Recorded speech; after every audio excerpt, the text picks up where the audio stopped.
on to some of the other news this week. And KPMG, which was created in 1987, is in the news again, if only for to do with this guy Matt Payne at the City Council. Now, Matt, I don't know what KPMG are a financial services firm, and they have quite a lot of scandals at the moment. And I'm surprised to hear that they've got a slot on Radio Bristol every morning, or at least some mornings during the week, around about 7:30. They're doing the actual business news.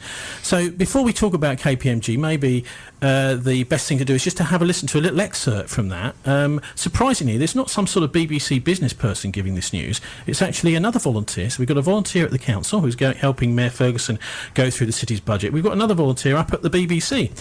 So let's have a listen to her now. Time now for the very latest business news, and I'm joined by Kate Teal from KPMG. Good morning. Thank you for coming in. So we can start with some good news, which is always nice for jobs and manufacturing. Yeah, it's the new research is suggesting that as many as 200,000 manufacturing jobs will return to the UK over the next decade. Some advances in technology, rising costs and regulation abroad means that outsourcing to overseas countries just isn't as attractive as it once was. So for the UK, that means more jobs as companies move their manufacturing facilities overseas, come back to the UK, but also hopefully overseas manufacturers set up UK factories.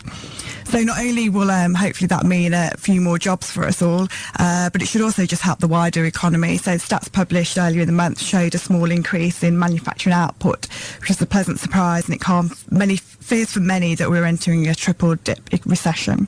I mean, it's no doubt that things are still quite difficult out there. Only last week it was announced that 430 people will lose their jobs after Wales's biggest steel contractor went into administration. They are based in Newport. But there's also some really good signs of growth with Trunky, who I'm sure many will remember from Dragon's Den, received $4 million investment yesterday to develop new products and boost overseas sales. Lovely. Thank you very much, Kate Teal from KPMG with our business news this morning. And that was Kate Teal on Radio Bristol. Martin, first of all, she's giving reports, but she's not actually saying where the report's from. Apparently we're going to have 200,000 new jobs in Britain, but there's no actual reference as to where that report is from and who's done the report. Yeah, well, I was fun as I was listening to that, I was thinking, what is actually being referred to here? So it's our report, which is not even referenced. No. It didn't say who's drawn up the report. And apparently some company from Dragon's Den is going to be employing people. But I mean, can you just give us an idea, who are KPMG? They seem to have their tentacles in to the City Council, right up to City Hall. We've put a request in from Matt Payne or one of his other colleagues, a volunteer there, to come and have a chat with us or do an interview. No reply. And now they're in the BBC too. And their volunteer is sitting there reading out the business news. Well, to be honest with you, that might as well have been a mainstream BBC business journalist, because business journalism, to be honest with you, is often just repeating press releases. Well, that's exactly what that sounded like. Look, most professional journalists will at least reference, if there's a report about something. That probably shows that they are an amateur if they haven't actually said there is a report that says we're going to have 200,000 jobs. But anyway, well, which report? Really, apart from being investigated for price fixing by the Competition Commission, having a scandal in the US last week where one of their senior partners was dishing out secrets about clients in exchange for bags of cash and a Rolex watch.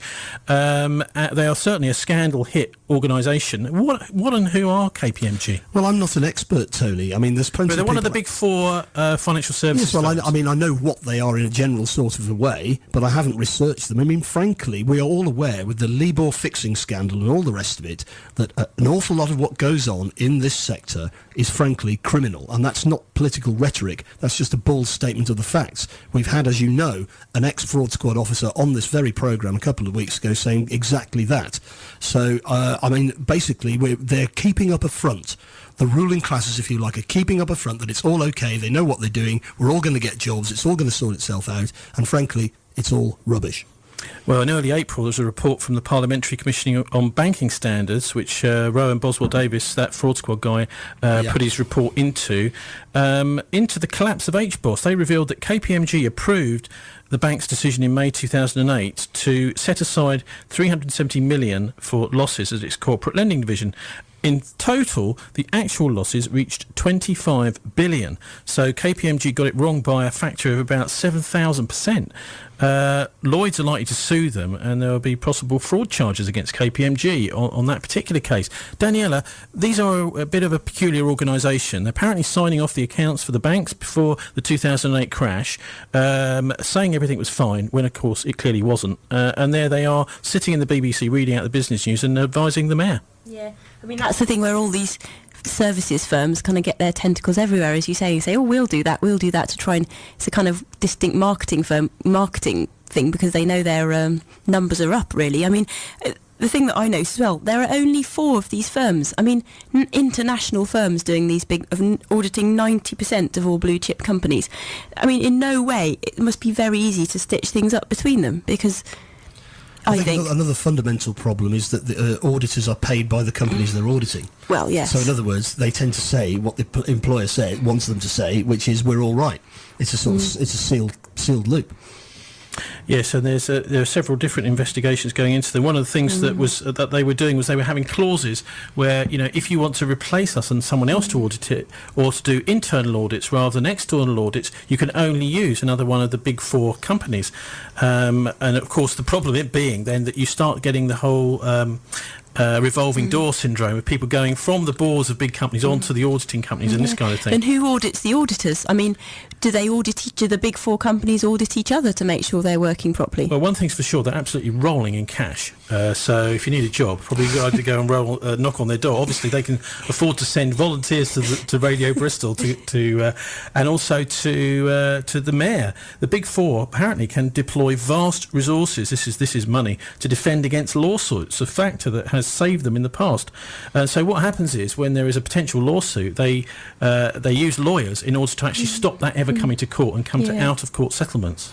Yeah, I mean, to say, I worked as on a sort of environmental management system, which is an auditing. You go do internal audits, but it's a very you've worked to a British standard. Everything has to be written down in a certain way. Then someone comes on and checks how it's done, and it's all very open, and anyone can come and read it. And really, that's what should be happening. There should be some kind of standard. Anyone can come in and inspect what they're doing.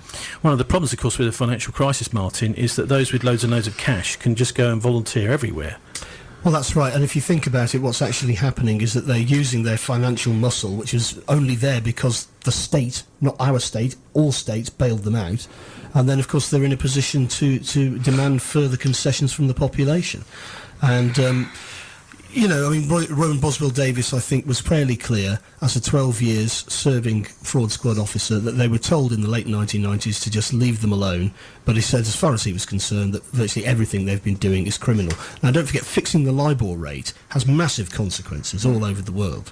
It means that, you know, major cities in the US have lost billions, and can't afford police forces anymore. Where is all this money? It is actually in the hands of a wealthy elite.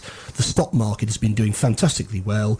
Profits are up at the top of the financial pyramid at the same time as the economy goes in the opposite direction. That is classic crash territory. And that's what I mean, I agree with lots of Daniella's goals, but I fear that what we're going to face is a catastrophic failure of the financial system, because these kind of practices have been allowed to go on for so long that the only thing that can happen now is something fairly nasty.